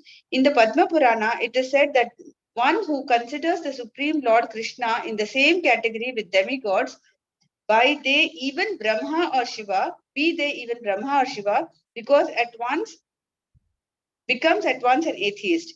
If, however, one thoroughly studies the different descriptions of the opulences and expansions of Krishna's energy, then one can understand without any doubt the position of Lord Sri Krishna and can fix his mind in the worship of Krishna without deviation. The Lord is all pervading by the expansion of his partial representation, the super soul who enters into everything that is. Few devotees therefore concentrate their minds in Krishna consciousness in full devotional service. Therefore, they are always situated in the transcendental position. Devotional service and worship of Krishna are very clearly indicated in this chapter in verses 8 through 11. That is the way of pure devotional service. How can one attain the highest devotional perfection of association with Supreme Personality of Godhead has been thoroughly explained in this chapter. Srila Baldev Vidyabhushan, a great Acharya in disciplic succession from Krishna, concludes his commentary on this chapter by saying, Yachakti Lesha Suryadya Bhavanti Ati Ugra Tejasa Yad Amshena Dhritam Vishwam Sa Krishno Dashame Richate. From Lord Krishna's potent energy, even the powerful sun gets its power, and by Krishna's partial expansion, the whole world is maintained. Therefore, Lord Krishna is worshipable. Thus end the Bhakti Vedanta purports to the 10th chapter of the Srimad Bhagavad Gita in the matter of the opulence of the absolute. Hare Krishna. This ends the 10th chapter, and now we'll take a quick break and we'll start with the 11th chapter. I'll just give a quick introduction to the 11th chapter before we break out for break. 11th chapter, titled as Universal Form, has around 55 verses, and this chapter is all about ecstasy of Arjuna, and for that reason, Krishna also. Deep love of Arjuna for Krishna would make Krishna reveal his universal form. So we'll see why Arjuna, although in presence of Krishna's most transcendental form, would ask Krishna to show his universal form. Prabhupada gives hints. Prabhupada says various reasons. I'll just give you one or two hints here. We'll go through the purport. Prabhupada says Arjuna did that as just like if you go back to verse number 16, if I'm correct, of this chapter. I believe I had discussed about it last time. Please tell me in detail of your divine opulences by which you pervade all these worlds. Arjuna was asking like that. He made this question. So the point here is, you're standing at the battlefield. It ain't the time to discuss about or to have a Bhagavatam class. It's a time for a business. You could have come back later in the day and the evening time, spend whole night talking. Who's stopping you? So what you see from the 12th verse onwards, in fact, 12th and 13th, where Arjuna declared Krishna to be the Supreme Personality Godhead. If you see, there is a complete change of track. He is not kind of asking question for any doubt clarification. If you see from 12th verse onwards, when he begin to speak and when he asks Krishna to speak further, is actually just as, he's in ecstasy, he's in bliss. And he's saying, my dear Lord, please keep on speaking. I just want to know more about you. And I believe I must have made this point. It seems at this point in time, Arjuna has kind of forgotten where is he standing? Why is he there, first of all? And he insists. So like that, this insistence of Arjuna to Krishna to speak further, not only speak further, now 11th chapter, Arjuna would request Krishna to show further what he has spoken about, give him a PowerPoint presentation or maybe do a video presentation. That is in our case, but in case of Arjuna, give me a live stream performance of your universal activities. So that's what we're going to see. And then there are some very, very important and beautiful discussions. And with, of course, all glories to Prabhupada, his beautiful translation purport. We'll try to touch upon it. A quick division of this 55 verses, 11.1 to 11.8. We'll see Arjuna's request and to Krishna to show his universal form and Lord's description of his universal form. And then from 9th verse to verse number 31, Sanjay would describe of Arjuna's vision to Dhritarashtra. And then 32nd to 34, Krishna, or the universal, Arjuna asked that one time, who are you? And the universal form speaks to Arjuna. And then 35 to the 46th verse, Arjuna's prayers. He's terrified, petrified, awestruck, whatever you want to call it, use adjectives. And he fell on his feet, on his knees, with his arms folding. He makes a supplication. He starts making prayers to the Lord. And finally, the very beautiful section of this chapter, text number 47 to 55, where on the request of Arjuna, Krishna now shows a four-handed form and finally two-handed form. And while he shows two-handed form, Krishna says, Arjuna, this form is the rarest of all. Is the rarest of all. And then Krishna says how you are able to see it or who can see it. So what are the concepts being discussed here? This chapter would highlight all different realization of God, particularly universal form, then also about Narayan form and the Vishnu. Second, who can see the Supreme Personality of Godhead? Who has the vision? Who can get the vision? Next, we'll understand the concept which we see here. All the other religions more or less have a partial understanding of the Supreme Personality of Godhead. Some say worship Supreme Lord, some say worship universal form, some say worship Narayana, etc., etc. And the last thing which is highly highlighted here is only pure devotee of the Lord can know the Lord as he is. And some other concepts we'll see. So with that, we'll pause here. We'll take our discussion, as many verses we can discuss today. And just a quick reminder, this is the second last chapter, and the last chapter only has 20 verses. If I quickly do a reverse calculation, let's say we spend a one session for this 12th chapter, and probably including today's class, another class, which I believe in another 2 weeks, we'll be giving a break, exam break. How does it sound? Which means a month from now, you will be sitting on a table and chair with 2 cameras mounted around you and writing a paper for Unit 2. If in case you're kind of studying consciously. So, and prior to that, within a week's time, your results will be announced too. And those results are already out. We're just kind of organizing, and we'll share the results also within a week's time. All right. With that, on a happy note, an exciting note of the announcement about the next exam, we cannot take a break here. 5 minutes. We come back at 2:25. Hare Krishna. Jagadguru Srila Prabhupada ki jai. Hare Krishna.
Prabhu Nityananda,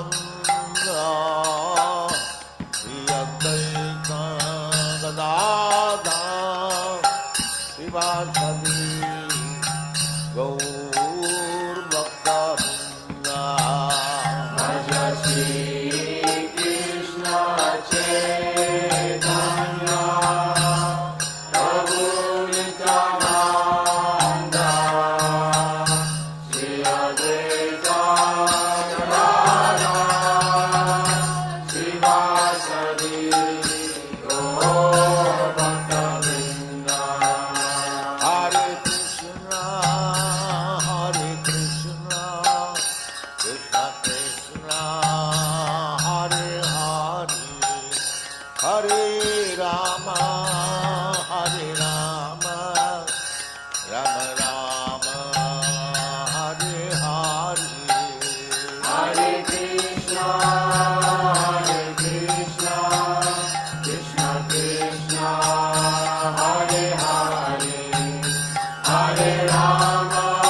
Rama Rama, Hare Hare, Hare Krishna,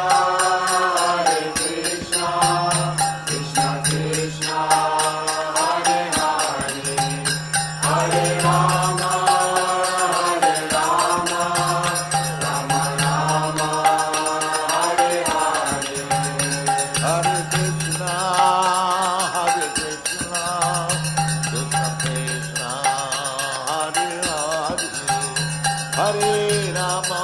Hare, Hare Rama, Rama Rama, Hare Hare, Hare Krishna, Krishna Krishna, Hare Hare, Hare Rama, Rama Rama, Hare Hare.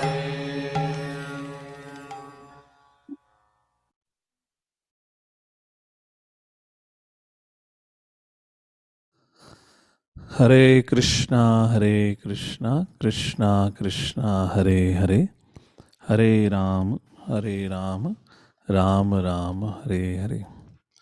Is the time up? Yeah, is right to 25. All right, so hopefully you all are you're all back to your respective places. So we're gonna start with the 11th chapter. Before we get into it, in case if anyone has any quick comments or inputs, anyone want to add something, share something, you can maybe just raise your hand. We'll try to take it. If not, we'll go ahead. All right, 11th chapter. Once again, this chapter proves only by bhakti we can understand the Supreme Lord. Let's take a look. Arjuna vacha mad anugrahaya paramam guhyam adhyatma smagnitam yat yaktoktam vachastena mohoyam vigato mama. Arjuna said, by my hearing the instructions you have kindly given me about these most confidential spiritual subjects, my illusion now has been dispelled. Puppet. Anyone would like to read the puppet? Very beautiful puppet to this verse. Mother Rati Manjari, your hand is up, so maybe I can take it for granted that you want to read. Please go ahead. Hare Krishna, Prabhuji. Am I audible? A little faint. Hare Krishna, Prabhuji. Am I audible? Yeah, Mother, your health doesn't look good. I'll just avoid it. I guess you're not very well able to speak and a little faint. Yes. Okay. Thank you, Hare Krishna. Yeah, Madhav Kripapu, go ahead. You read out. Yeah. I'm sharing screen. 11th chapter, verse number 1, puppet. Yes, sir. Chalo, bolo This bhai. chapter reveals Krishna as the cause of all causes. He is even the cause of Mahavishnu, from whom the material universes emanate. Krishna is not an incarnation, he is the source of all incarnation. That has been completely explained in the last chapter. Now, as far as Arjuna is concerned, he says that his illusion is over. This means that Arjuna no longer thinks of Krishna as a mere human being, as a friend of his, but as the source of everything. Arjuna is very enlightened and is glad that he has such a great friend as Krishna. But now he is thinking that although he may accept Krishna as the source of everything, others may not. So in order to establish Krishna's divinity for all, he is requesting Krishna in this chapter to show his universal form. Actually, when one sees the universal form of Krishna, one becomes frightened like Arjuna. But Krishna is so kind that after showing it, he converts himself again into his original form. Arjuna agrees to what Krishna has several times said. Krishna is speaking to him just for his benefit. So Arjuna acknowledges that all this is happening to him by Krishna's grace. He is now convinced that Krishna is the cause of all causes and is present in everyone's heart as the super soul. Text number 2. O Lotus-eyed one, I have heard from you in detail about the appearance and disappearance of every living entity and have realized your inexhaustible glories. Prabhupada writes a beautiful point. Arjuna addresses Krishna as lotus-eyed. Why? Out of his joy. For Krishna has assured him in previous chapter, Aham Krishnasya Jagataha Prabhavaha Pralayastata. I am the source of the appearance and disappearance of this entire material manifestation. Arjuna has heard of this from the Lord in detail. Arjuna further knows that in spite of his being the source of all appearances and disappearances, he is aloof from them. As the Lord has said in the 9th chapter, he is all pervading. Yet he is not personally present everywhere. That is the inconceivable opulence of Krishna, which Arjuna admits that he has thoroughly understood. Text number 3, Arjuna makes a request to Lord Shri Krishna. Evametad yatha tattvam atmanam parameshwarah drashtumichhami te rupam aishwaram purushottama. I really like the way Arjuna approaches Krishna here. One thing, there's a lot of awe and reverence, there's a lot of culture and etiquette involved here for that reason. What happened? 1 second. Yeah. He says, Drashtum ichhami te rupam. If you so desire, please show me the rupam. Which rupa? Aishwaram Purushottama, where I can see how all these vibhutis are manifesting. O greatest of all personalities, O supreme form, though I see you here before me in your actual position, as you have described yourself, I wish to see how you have entered into this cosmic manifestation. Drishtam ichhami te rupam. Sorry, this means drishtam. I'm desirous to see. I was lost in thoughts. Drishtam ichhami te rupam means I desire to see that form. Which form? Aishwaram Purushottama, like that. Prabhupada brings out this point which I was making before in the purport actually. Why did Arjuna ask Lord Shri Krishna to show such a form which is called as universal form? We're not going to read the whole purport, but I'll read the highlighted or certain selected portion. Let's read from the third line of the purport. Now, as far as Arjuna is concerned, he is inspired by the statements of Krishna. But in order to convince others in the future who may think Krishna is an ordinary person, Arjuna desires to see him actually in his universal form, to see how he is acting from within the universe, although he is apart from Mayatatam Idam Sarva, Jagat Avyaktamurtina, like that. If you go 2 lines below, he knows the desire of Arjuna, who? Krishna. And Krishna can understand that Arjuna has no special desire to see him in his universal form, for Arjuna is completely satisfied to see him in his personal form of Krishna. But the Lord can understand also that Arjuna wants to see the universal form to convince others. Arjuna did not have any personal desire for confirmation. Very important point, huh?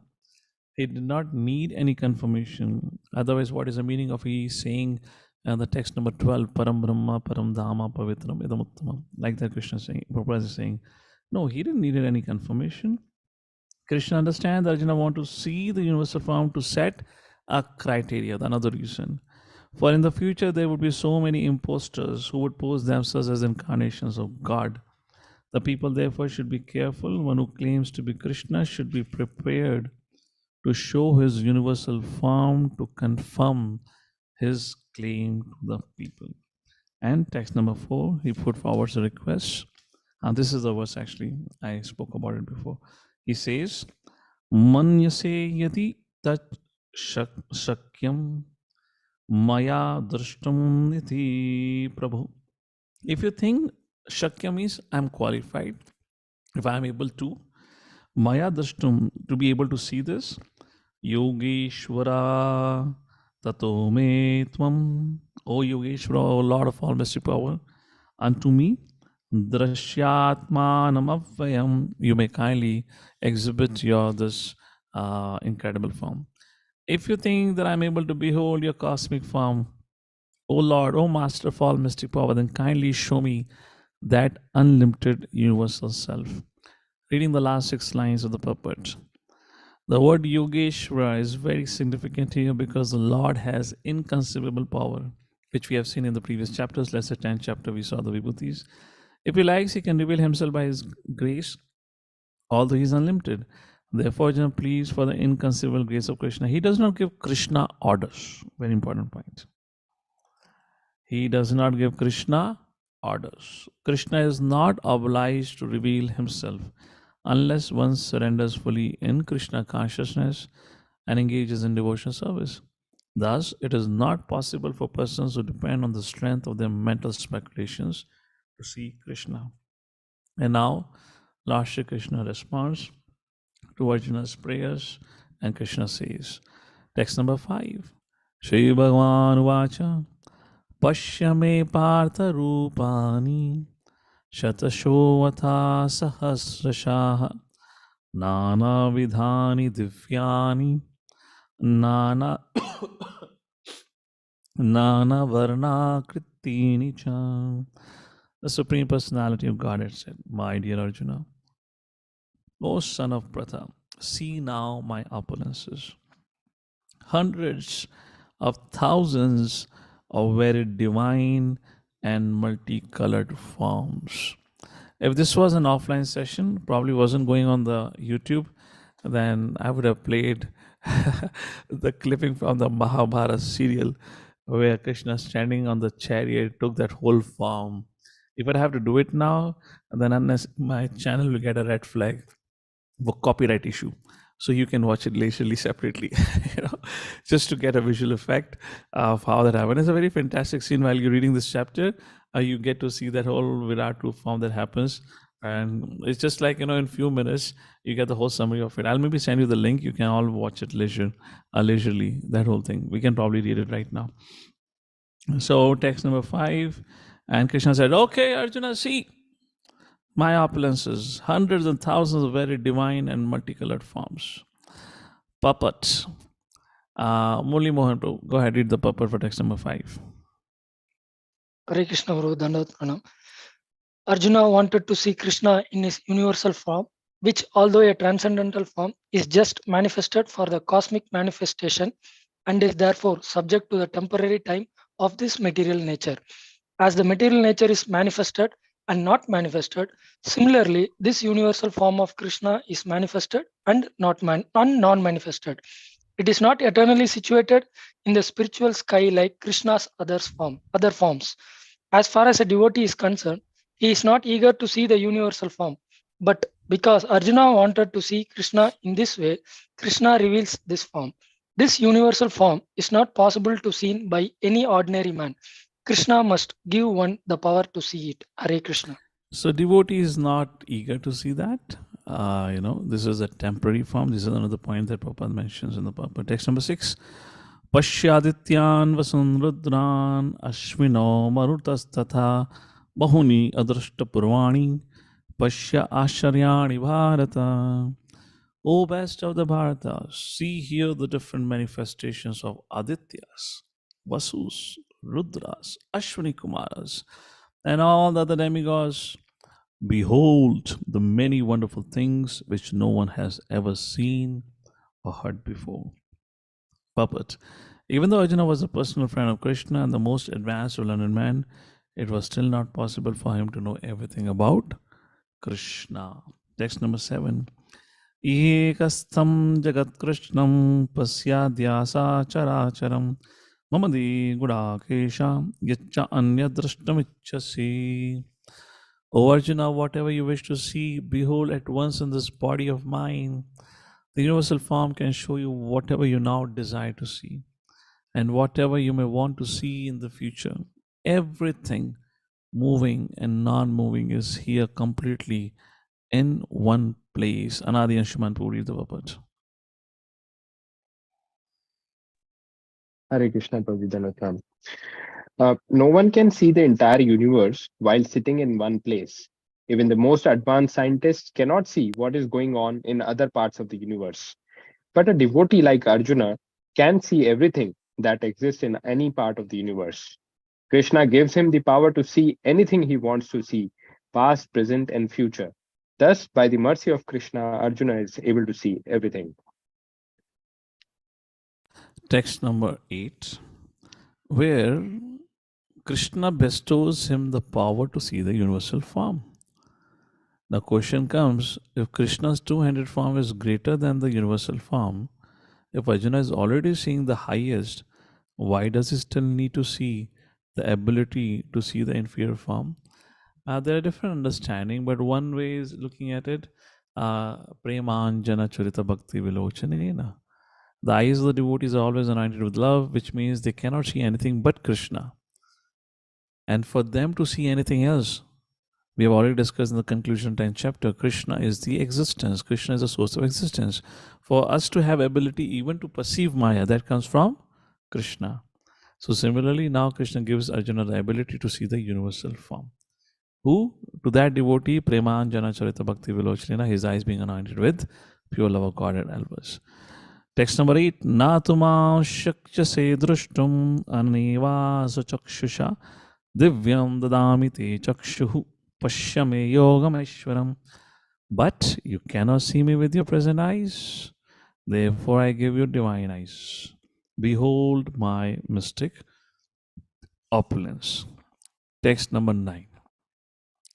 Sanjaya Vacha. So like this, what is happening right now at the battlefield of Kurukshetra? Discussion going on between Arjuna and Krishna. Arjuna requests, wait a second. Yeah, Arjuna requests Lord Shri Krishna. Arjuna first of all heard from Krishna about his opulences. Now Arjuna make a request, my dear Lord, can I have the vision of universal form? And Arjuna and Krishna standing on the same chariot. Arjuna is now able to take the vision of the universal form. And what is happening parallelly? Whatever is happening between Krishna and Arjuna is Sanjaya seeing that. He was given that vision by Vyasadeva. And Sanjaya narrates the whole thing, what is happening between Krishna and Arjuna to Dhritarashtra.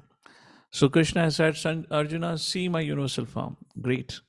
Now comes Sanjaya Vacha, where Sanjaya, he's a third person. The vision was given for Arjuna to see the universal form. Now Sanjaya, by the mercy of Vyasadeva, gets to see that, and he describes for Dhritarashtra. Now Dhritarashtra is somebody who is blind and who does not have the mercy of the Lord, so he cannot see the form. So now Sanjaya, to explain how glorious that form is, he would draw some analogies to help Dhritarashtra get a mental understanding, a picture of what was happening on the battlefield. That is what we'll see from the 9th verse onwards. Sanjaya Vacha Evam yaktva tato rajan mahayogeshwaro hari drshasyamash pathaya paramam rupamaishwaram. Sanjaya said, O king, having spoken thus, the supreme lord of all mystic power, the personality God, had displayed his universal form to Arjuna. Text number 10 and 11. And now Sanjaya described to Dhritarashtra what he says. Aneka vaktra nayanam, aneka adbhut darshanam. Aneka means many, many. Aneka divya bharanam, divya aneko adhyatyudham, divya malayam baradharam, divya gandhanulepanam, sarvascharyamayam devam, anantam vishwato mukham. Arjuna saw, Sanjay is describing, in that universal form, unlimited mouth, unlimited eyes, unlimited wonderful vision. The form was decorated with many celestial weapons, ornaments, and bore many divine upraised weapons. He wore celestial garlands and garments, and many divine scents were spread over his body. All was wondrous, brilliant, unlimited, and all expanding. Text number 12. And now he explains to Dhritarashtra what was the sight, what it looked like. Divi Surya Sahasrasya. Divi means sky, Surya means Surya, the sun. It appeared, he tells Dhritarashtra, it appears, my dear master, my dear lord, my dear king, as if thousands and thousands of sun have arisen simultaneously in the sky, which means there's so much effulgence, glaring effulgence, you're not able to see. You have to put your hand above your eyes and you're trying to see, and it's all full with sun rays. Bhavet yogapad uttita yadi bahasadashi sasyat bhasatasya mahatmana. If hundreds and thousands of suns were to rise at once into the sky, the radiance might resemble the effulgence of the Supreme Person in that universal form. What Arjuna saw was indescribable, yet Sanjaya is trying to give a mental picture of that great revelation to Dhritarashtra. Prabhupada writes in the book, text number 13. Tatraikasam jagat krishnam pravibhaktam anekada apashyadeva devasya sharire pandavastada. At that time, Arjuna could see in the universal form of the Lord the unlimited expansions of the universe, situated in one place, although divided into many, many thousands. Purport. Leela Nandani Mataji, please read the purport. Hare Krishna, the word Tatra there is very significant. It indicates that both Arjuna and Krishna were sitting on the chariot when Arjuna saw the universal form. Others on the battlefield could not see this form because Krishna gave the vision only to Arjuna. Arjuna could see in the body of Krishna many thousands of planets. As we learn from various scriptures, there are many universes and many planets. Some of them are made of earth, some are made of gold, some are made of jewels, some are very great, and some are not so great, etc. Sitting on his chariot, Arjuna could see all this, but no one could understand what was going on between Arjuna and Krishna. Hare Krishna. Hare Krishna. Text number 14. Tataha sa vishamya vishto hrishta roma dhananjaya pranamaya sirasa devam kritanjali abhashata. Thus bewildered and astonished, his hair standing on end, which means ecstatic symptoms, Arjuna bowed his head to offer obeisances, and with folded hands he began to pray to the Supreme Personality of Godhead. Very beautiful purport. Nitai Pran Prabhu, or as Mother Taruni Gopika. Read 14th verse purport. Once the divine vision is revealed, the relationship between Krishna and Arjuna changes immediately. Before, Krishna and Arjuna had a relationship based on friendship, but here, after the revelation, Arjuna is offering obeisances with great respect. And with folded hands, he is praying to Krishna. He is praising the universal form. Thus, Arjuna's relationship becomes one of wonder rather than friendship. Great devotees see Krishna as the reservoir of all relationships. In the scriptures, there are 12 basic kinds of relationships mentioned, and all of them are present in Krishna. It is said that he is the ocean of all the relationships exchanged between two living entities, between the gods, or between the Supreme Lord and his devotees. Here, Arjuna was inspired by the relationship of wonder, and in that wonder, although he was by nature very sober, calm, and quiet, he became ecstatic. His hair stood up, and he began to offer his obeisances unto the Supreme Lord with folded hands. He was not, of course, afraid. He was affected by the wonders of the Supreme Lord. The immediate context is wonder. His natural loving friendship was overwhelmed by wonder, and thus he reacted in this way. And now begins Arjuna's prayers. So what we see here is very interesting. Prabhupada writes in the last paragraph of the previous verse, Arjuna was inspired by the relationship wonder. And although he was by nature sober, quiet, and calm, he became ecstatic. His hair stood up, and he began to offer his obeisances to the Supreme Lord. Any guess how many hairs stood up on the body of Dhritarashtra? If any, for that reason? All? Hundreds? Tens? Zero? Or no response by that blind man? Any guesses? So, yeah. None, Mother Rati Manjari says. All right, Mother have said, so be it. Probably that's the case. Or maybe some could have risen up out of fear. Mere bache to gaye. I was thinking something else like that. Okay, so that's interesting. Text number 15. Arjuna vacha pashyami devam tava devadehi sarvam tatabhut vishesha sangham brahmanamisham kamalashanastham rishim cha sarvan uragam sajavyam. Arjuna said, my dear Lord Krishna, I see assembled in your body all the demigods and various other living entities. I see Brahma sitting on the lotus flower, as well as Lord Shiva, and all the sages and divine serpents. Papat, Mother Jyoti, or as Teshtipak Prabhu, please go ahead and read out. Hare Krishna Prabhuji. Arjun sees everything in the universe, therefore he sees Brahma, who is the first creature in the universe, and the celestial serpent upon which the Garbhodakshai Vishnu lies in the lower regions of the universe. This snake bed is called Vasuki. There is also another snake known as Vasuki. Arjun can see from the Garbhodakshay Vishnu up to the topmost part of the universe, on the lotus flower planet where Brahma, the first creature of the universe, resides. That means that from the beginning to the end, everything could be seen by Arjuna, who was sitting in one place on his chariot. This was possible by the grace of the Supreme Lord Krishna. Hare Krishna. Possible by the grace of the Lord. Aneka bahudra vaktra netram pashyami tvam sarvatvananta rupam nantam namatyam napunastavadim pashyami vishveshwara vishwarupa rupa.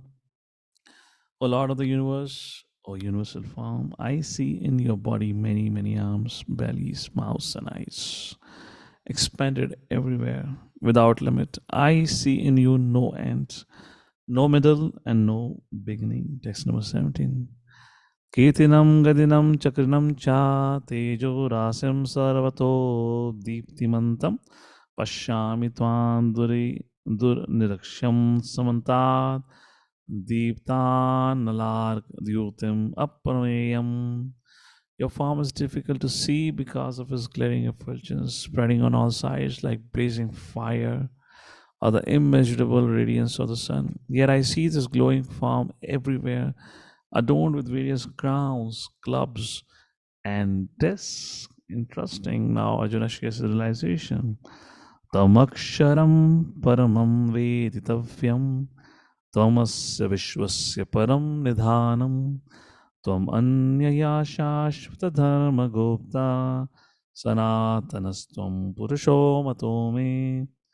You are the supreme primal objective. You are the ultimate resting place of all this universe. You are inexhaustible. You are the oldest. You are the maintainer of all eternal religions, the personality of Godhead. This is my opinion. Text number 19.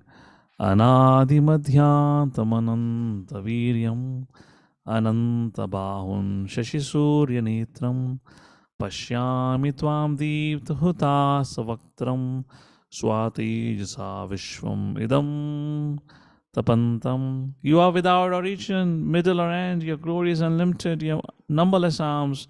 The sun and moon are your two eyes. I see you with blazing fire coming forth from your mouth, burning this entire universe by your own radiance. Text number 20. Dvayu apratibhyo idamantaram hi vyaptam tvaya kikena dishascha sarve drashtvaadvutam rupam ugram tavedam Lokatrayam Prayavasthitam Mahatman. Although you are one, you spread throughout the sky and the planets and all space between. O great ones, seeing this wondrous and terrible form, all the planetary systems are disturbed. Text number 21. Amihitva surasanga vishanti kechit bhita pranjala yogananti Swasthitikva maharshi siddhasanga stuvanti tvam stitibihi pushkalabihi. All the hosts of demigods are surrounding before you, emanating from you. Some of them are very much afraid, are offering prayers with folded hand. Hosts of great sages and perfected beings are crying, all peace, and are praying to you by singing the Vedic hymns. Like that, which means Prabhupada says, the demigods and all the planetary system fear the terrific manifestation of the universal form and its glaring effulgence, and so prayed for protection. Text number 22. And let's read up to a few verses. Text number 22. Rudraditya vasvaso ye chasadhya vishveshvavi ashvino marutas joshmapascha gandharva yaksha surasiddha sangha Vikshanti tvam vishmita chaiva sarvi. All the various manifestations of Lord Shiva, Adityas, Vasusadhya, Vishwadevas, to Ashvis, Maruts, the forefathers, the Gandharvas, Yaksha, Asura, and the perfected demigods are beholding you in wonder. And about me, what's happening with Arjuna? Rupam mahat mahuvakta Tranetram Mahabhao Bahurupadam Padam Bahuduram Bahudamastura Karalam Drashva Loka Pravayata Tataham. Almighty Armed One,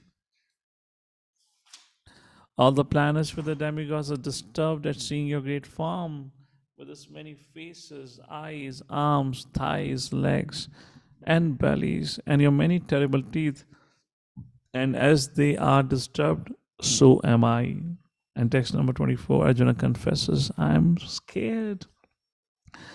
Nabhaspasham deeptam anekavarnam Vyatananam deepta vishalanetram Drashtva hi tvam pravyatitantaratma Dhatim navindami shamam cha Vishnu.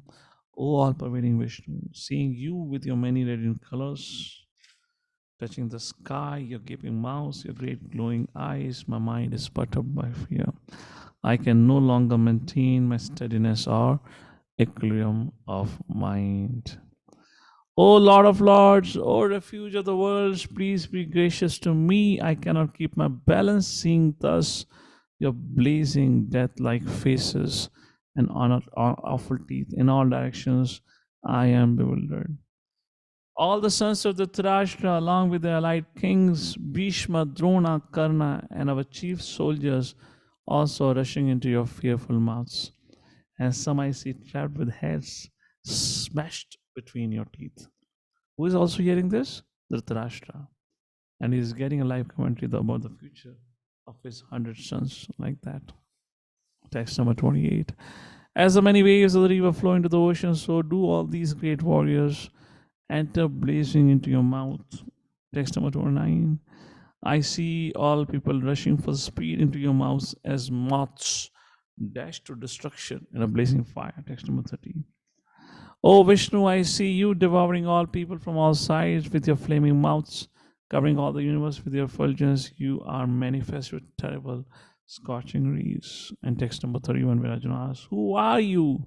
O Lord of Lords, so fierce of form, please tell me who you are. I offer my obeisances to you. Please be gracious to me. You are the primal Lord. I want to know about you, for I do not know what your mission is. And then Krishna speaks from text number 32, which I would like to pass, because here I would like to do some discussion, and we only have 5 minutes. We'll not be able to discuss much.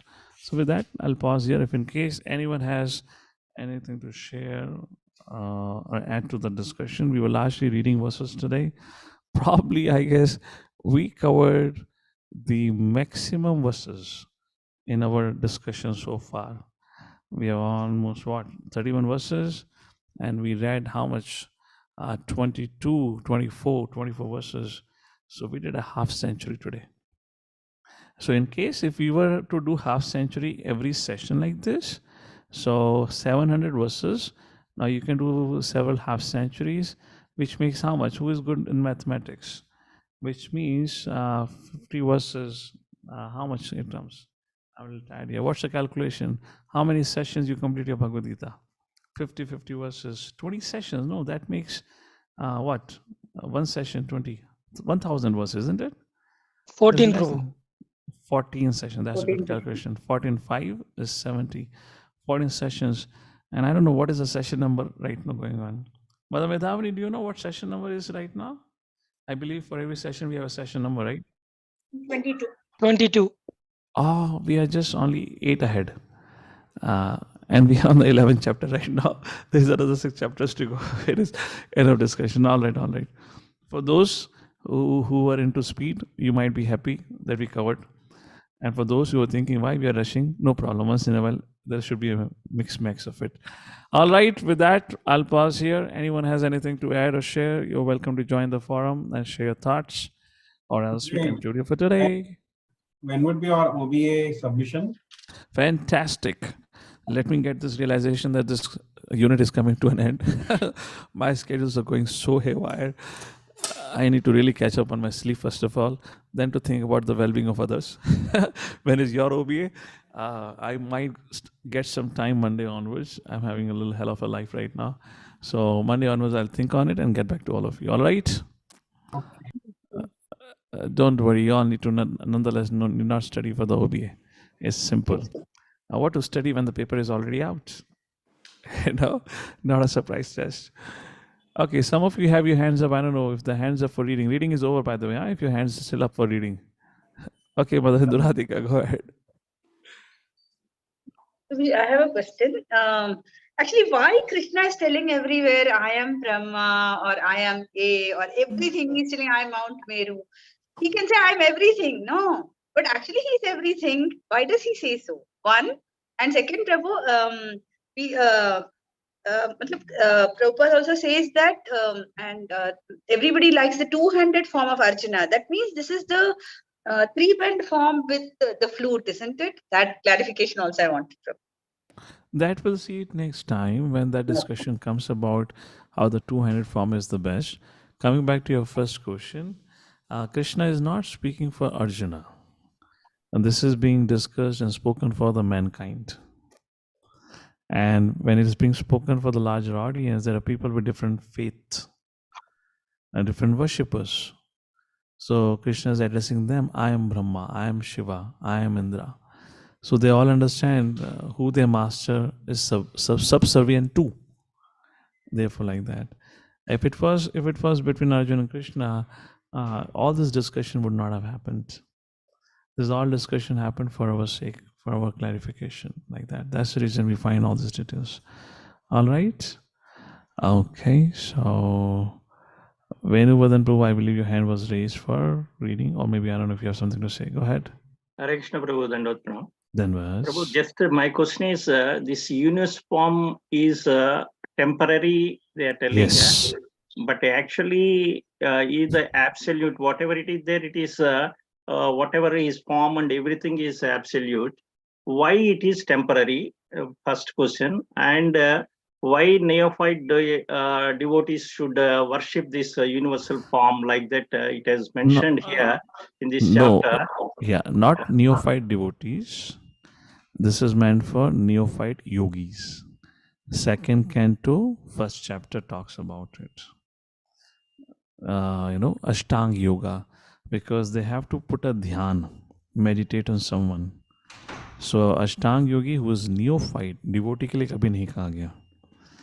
If it was for devotee, then all of us would have started our journey with worshipping universal form. Did you do so? No. From day one we worship Krishna. So nowhere it is mentioned universal form is for neophyte devotee, for a yogi.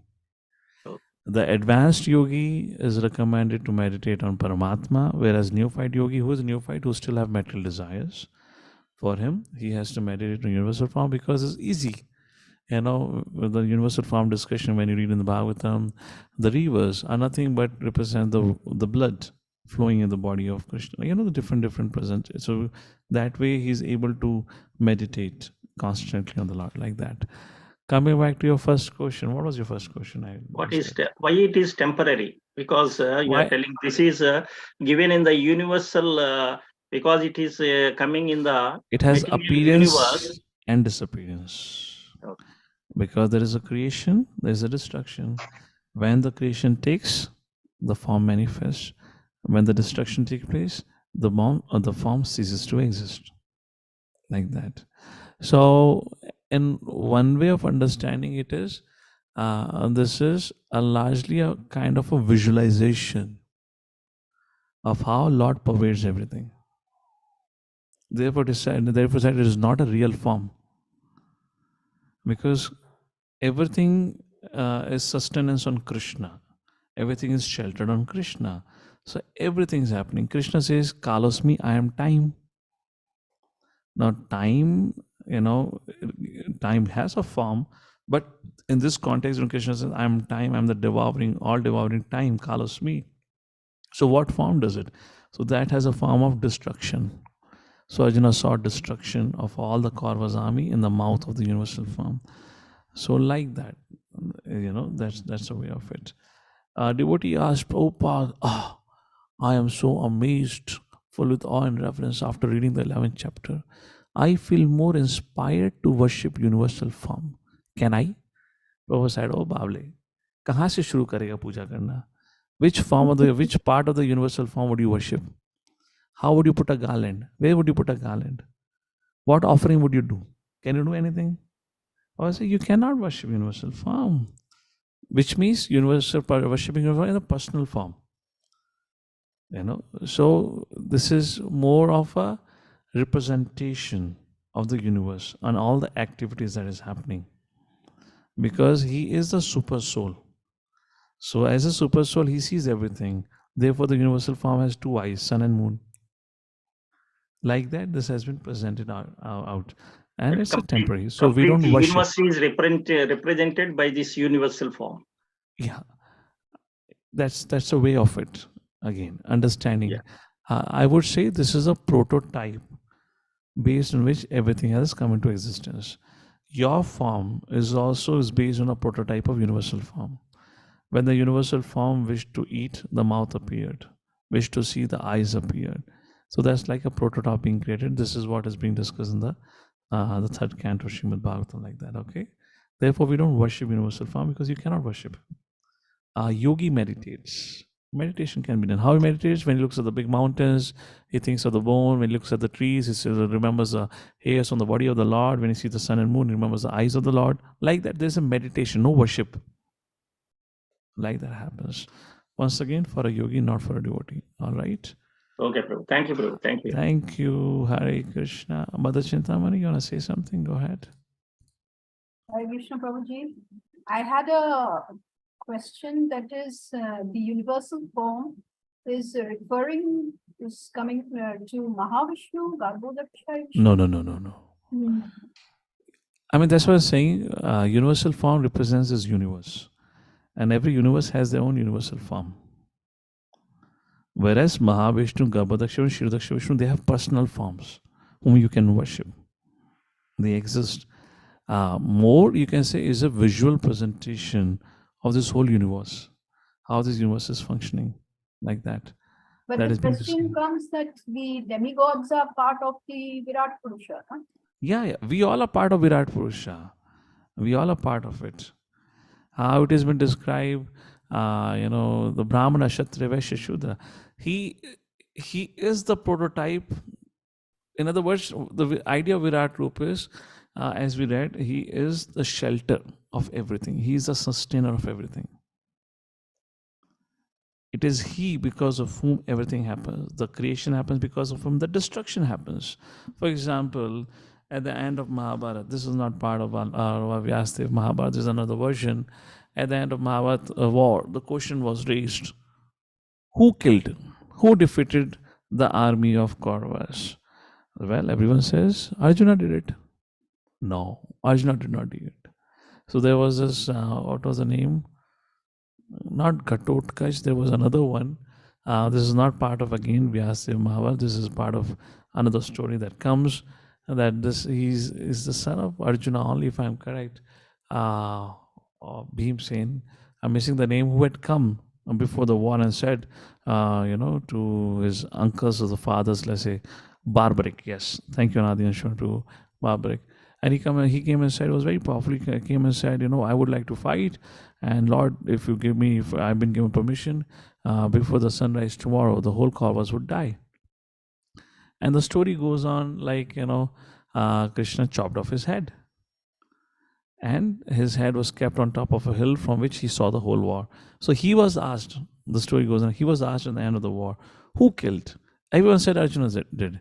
And the barbaric said, no, it was Krishna's Sudarshan Chakra, which was chopping off everything. Now what it means, if you see, Arjuna was fighting, but what was the strength of Arjuna? Who was the shelter of Arjuna's strength? Krishna.